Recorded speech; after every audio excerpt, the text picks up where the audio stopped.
Do it again soon, yeah? Yeah. Bye. See ya.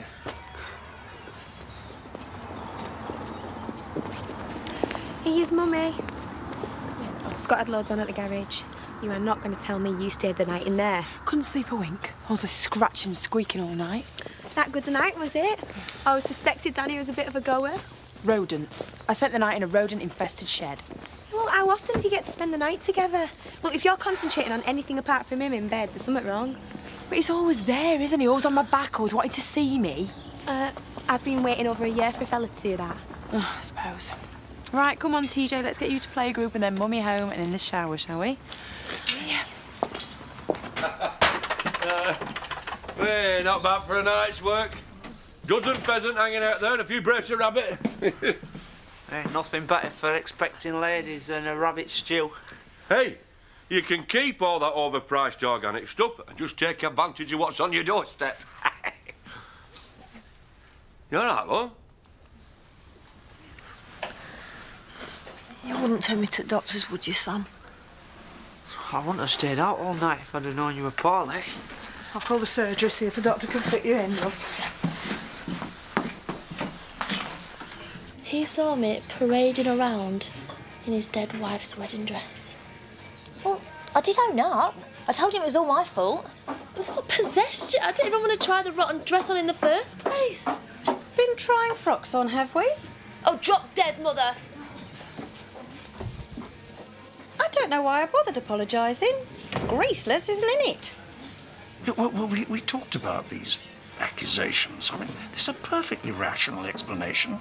Things get distorted as time goes by. And it's fashionable these days to blame everybody else but yourself for your own shortcomings. I believe you, Alan. But the thing is, how'd you get Steph to change her mind? Well, but when they've spent enough time together, she'll stop seeing him as a threat. I'm quite confident that in a few months' time we'll be able to put all this behind us. Yes, I'll pick you up. And I'll bring you stuff. Love you. Just talking to the kids. They send their love to Grandad too. Oh. There's a Rotary due at the golf club tomorrow lunchtime. I've said we'd make up a table. Never does any harm to support local charities, especially when half the council are on the committee. We, as in us? That's very perceptive of you, son.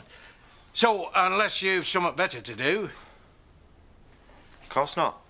Right. That's a date, then.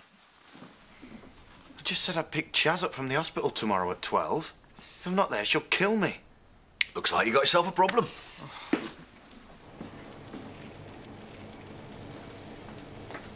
Should the crew be smoking like that? Oh, else too. You're a flippin' liability at the moment. Much more like this, you'll either lose a finger or burn us down. I can't. I don't know what to do. You're still having those bad dreams. You look like you've had a close encounter with a ghost.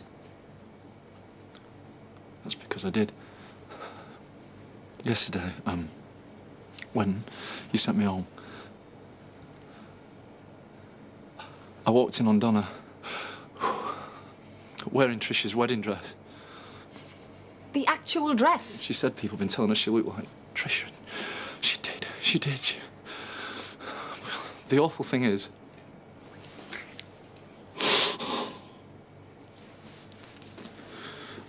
I didn't see Donna standing there. I saw Trisha. And you know what, Diane? My heart just flew to her. All I could think about was how much I wanted to pack in my arms. Then I realised it was Donna standing there, and I didn't want to be near her. I couldn't bear the idea of being in the same room as her. What a mess. I can't go on like this. I mean, I can't marry if this is how I feel. Donna's bound to be curious about you and Trisha. Maybe not everyone will be quite so... sick, weird. Controversial. But if people have been telling her she's the spitting image of your late wife, can you blame her for trying to prove them wrong? How can I have let things go on for so long? It's no wonder I'm having nightmares. I can't marry her, can I?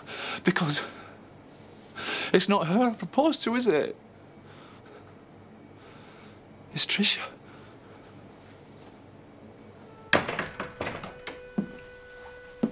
Good hotel, was it? Fantastic. That country house in Skipdale.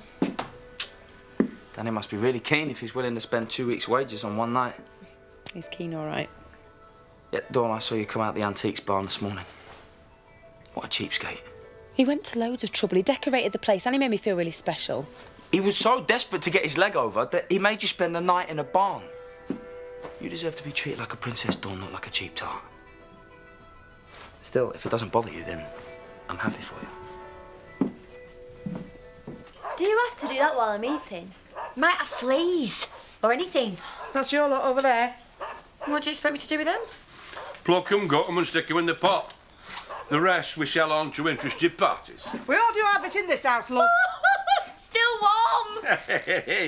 Hey, you can't call yourself a proper dingle till you can do that with your eyes closed while reciting, "You are not a pheasant plucker's son, you're a pheasant plucker's daughter." Nurse Pierce said she'd see you right away, love. Oh, thanks, Lisa.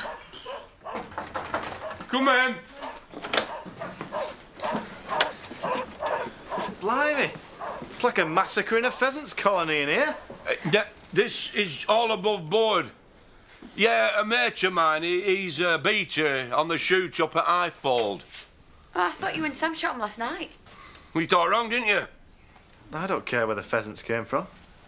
That's the spirit, son. Chaz rang. She can come home tomorrow. Oh! I thought they'd send her back to the barracks. Not till she's recuperated. She said, can you give me some clothes? Nothing too tight, because you've got to get a leg in them. What kind of rules out her entire wardrobe then? Debbie, love, would you run upstairs and get her some, will you? Oh, I can't wait for Chaz to get back. She could do a whole pheasant in 1 minute flat. We'll be giving her a proper welcome home. You're more than welcome to join us, Carl, love. Thanks. Cheers.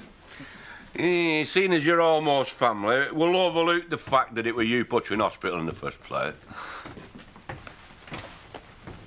You have the chance of a life with a smashing girl who thinks the world of you. Do you want to let a ghost from the past take that away? It's no ghost. It's just a sad reality. I don't know. Maybe I'll never be able to marry again. You're far too young to spend the rest of your life in mourning. That doesn't mean you didn't love Tricia. Do you think she'd have wanted you to spend the rest of your life moping about what might have been? Of course she wouldn't. Donna will be mortified.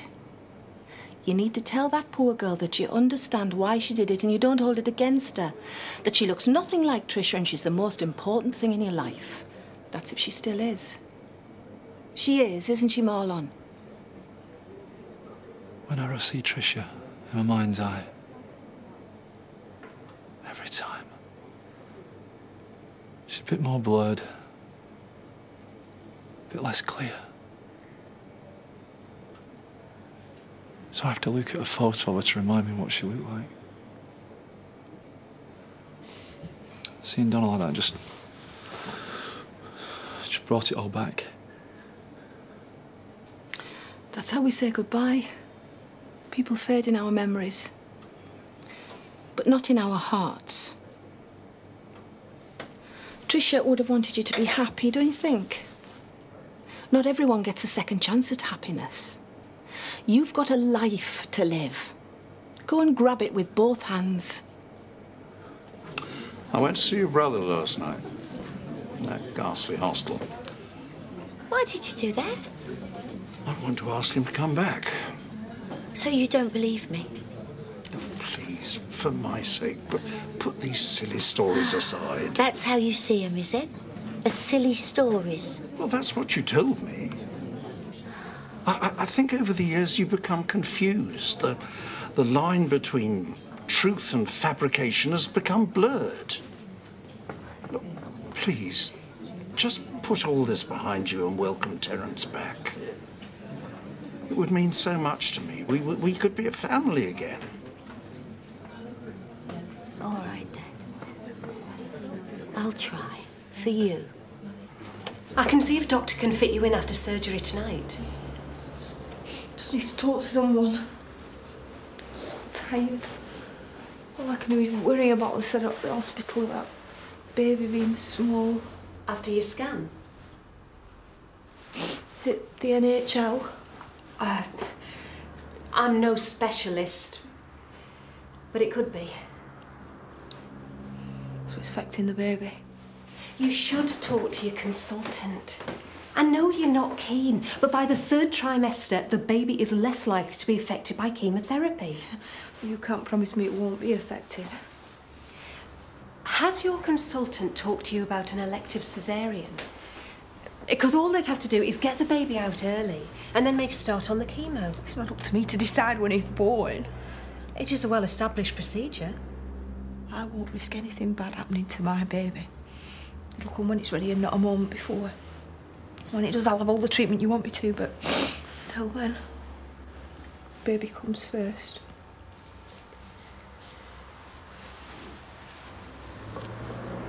I didn't mean to be so disrespectful. I just couldn't help myself. I'm so sorry, Marlon. Read it. Marlon. Sorry. I'm sorry for shouting at you. I had no right. Trisha's in the past. You're my future, Donna. If only I'd confided you in the first place, maybe none of this would have happened. Confided? What? I've been having nightmares.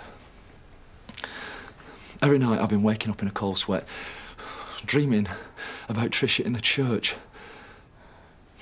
In that dress. You've been dreaming about her?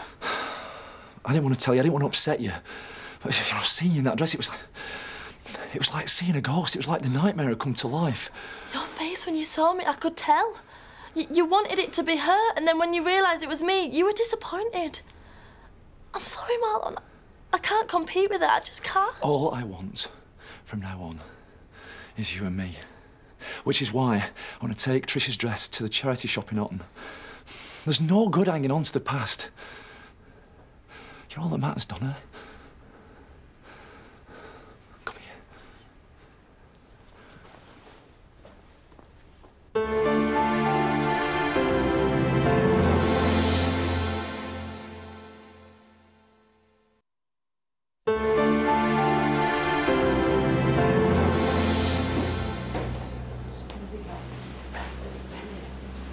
What is it? What's wrong? I've taken some blood to send to the hospital to see if we can work out what's going on. But in the meantime, she needs plenty of rest and plenty of pampering.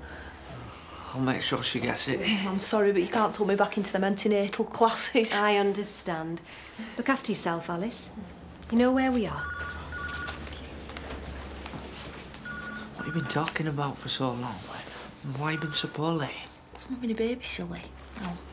Please just take me home. Can I borrow your mascara? Sorry, I left it at work. It's in my bag. Is that a new dress? Sale bargain. Tied it up a bit. Yeah, you can say that again. Be careful you don't stand on any street corners. What, scared I might run into you? Don't wait up, kids. I've got my lucky pants on. Have one for me. One what? I hear your country house hotel was spot on last night. Yeah, me and Don enjoyed it, Don. Didn't know you were coming over tonight. Oh, Len and Pearl are watching some police thing on TV. And I wanted to give you this. Thanks for a special night.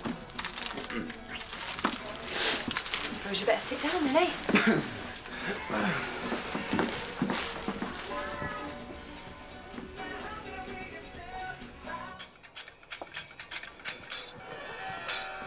Thought that was your ringtone.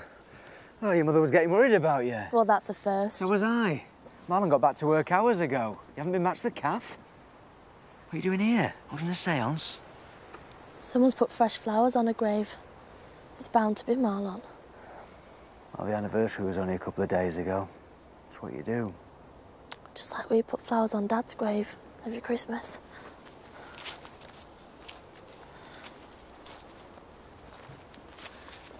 They're all withered now. I wish you'd had a chance to get to know Marlon better. Yeah, he's a smashing lad. Does it bother you, my dad being buried here and my mum bringing him flowers? Oh, why would it? No, you all came as part of the package. You, Kelly, Scott. He's part of the past. I can't take that away. Wouldn't even want to try. How can you compete with a dead person? All everyone remembers is how brilliant they were, how pretty, how perfect. Also not like you. So there's no point in even trying. I don't think Marlon's really over her. He's been having these dreams, seeing her in church. She's always there in everything he says and everything he does. She's haunted him, Bob. And as long as she does, I don't think I can marry him.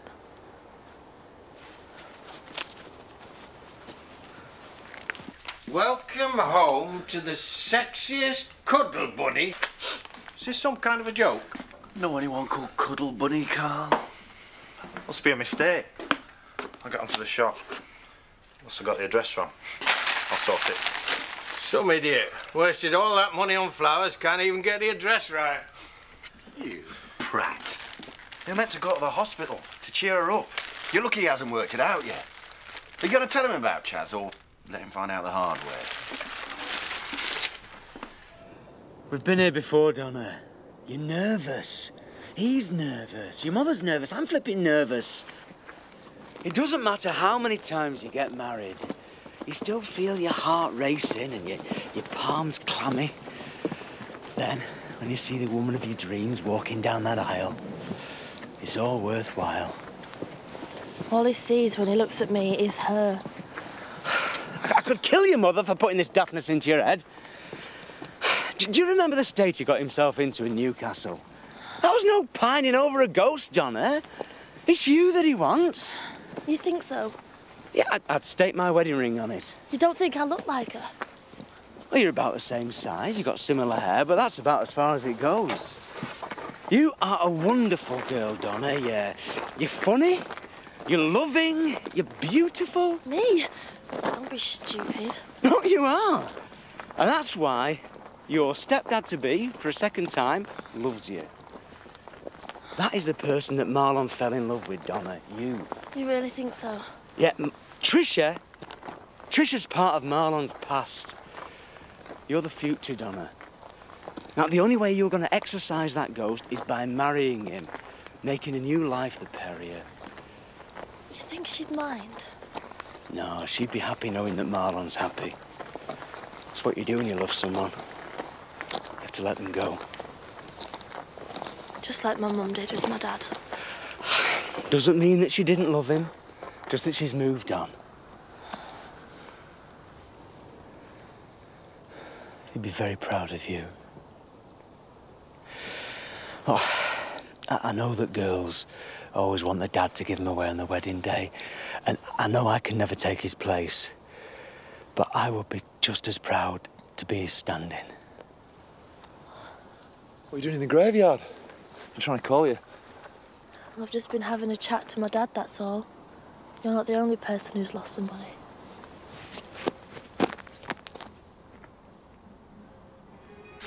So then, Danny, you going to take Dawn away again soon?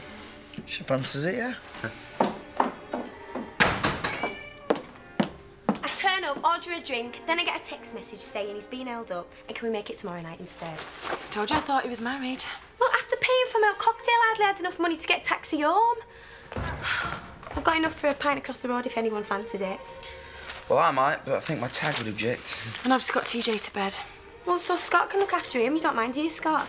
Not as if it's stopping you from doing out else. Thanks for reminding me. I'm not imposing on Scott again. Oh, if you could see yourselves sat in front of the telly like a row of pensioners. Well, fancy a can and some pizza left in that box if you want it. Like an old married couple. You're not even married. Oh, come on, Dawn, please. It's a few drinks. Staying in tonight. Don't know about Dawn, but I'm knackered after last night. That good, eh? Yeah, I'm shattered. Shove up, Dawn. Any more excitement, I might not be able to contain myself.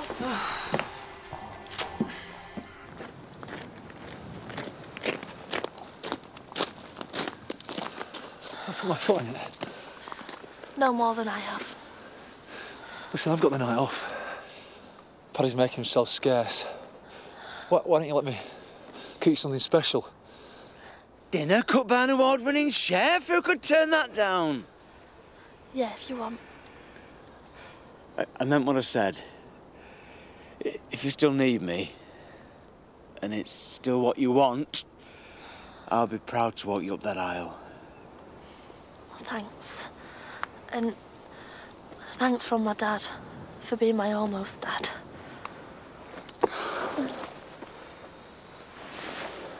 That's my girl. So what are you cooking then? Something that shows you just how much I love you. I love you, Donna. I'm never going to stop telling you.